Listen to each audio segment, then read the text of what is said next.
आज आसी 11 को रानीपंडा से जाए जो कहीं पहुंचती आ जाती रानीपंडा जहा करे कहा चिंता कहा स्वप्न भी न था तेणु मुझे फोटो पाखरे रही कथा देली बंचीला भितर तो संस्पर्श तो परिवार संस्पर्श आसनी किंतु यही दुख समय रानीपंडा तो परिवार पाखे ठिया माने निहाती भाव में रानीपंडा द्वारा कौन हो पार साहाय्य सहयोग रानीपंडा निहाती कर जोटा परिवार पाई का स्त्री पाई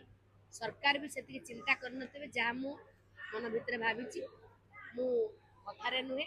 मो कम कर देखा विरल कोटे बोली एटा ओडिशार जनसाधारण जानी खाली एति कहबी जगन्नाथ को डाकबी जे तांको परिवार धैर्य दिंतु समस्त को हृदय विदार दृश्य जो भाव रे तांको परिवार को कष्ट जंत्रणा तांको परिवार आखिरे लुह आसी जो मानक पाई से मानकर जीवन यही मानकर लुहरे भासी जाऊ बोली मु एतिकी आशा करी आपण मैंने देखु गोटे नव बहिता कहवाक गले ता स्वामी ताठू चली जाते कष्ट हो जंत्रणा हो गोटे भाई ठार गोटे भौणी चली जा गोटे माँ ठार पुओ चली जा गोटे स्त्री ठार स्वामी चली जा परिवार ठार गोटे सुंदर मनुष्यटे चली जाए सब सांगसाथी मान गोटे सुंदर बंधुटे चली जाए आम जहाँ हो फेरी पार ना किंतु मु प्रशासन पुलिस प्रशासन एवं ओडिशा सरकार को अनुरोध करी यार दृढ़ कार्यानुष्ठान नियंतु एवं परिवार को न्याय दिंतु जमती परिवार भविष्य आउ केबे हैरान सम्मुखीन न आसी 11 को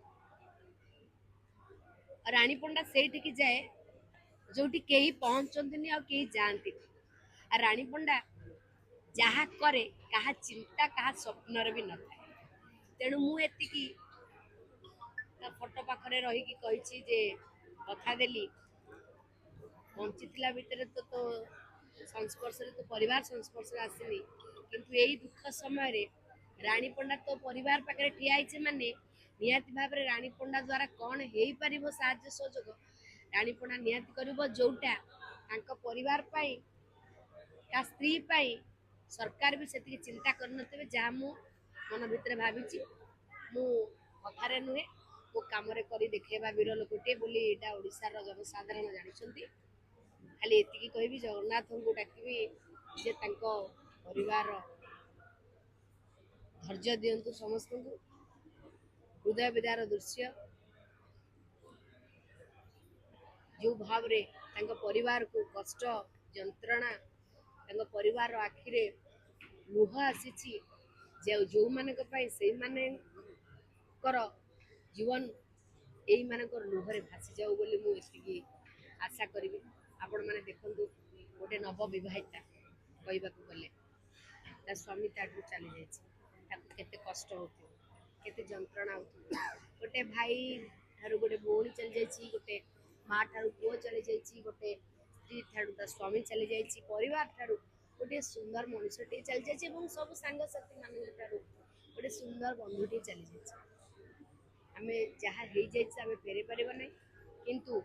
मु प्रशासन पुलिस प्रशासन एवं ओडिशा सरकार को अनुरोध करी यार दृढ़ कार्यानुष्ठान नियंतु एवं परिवार को न्याय दिंतु जमती परिवार भविष्य आउ केबे हैरान सम्मुखीन न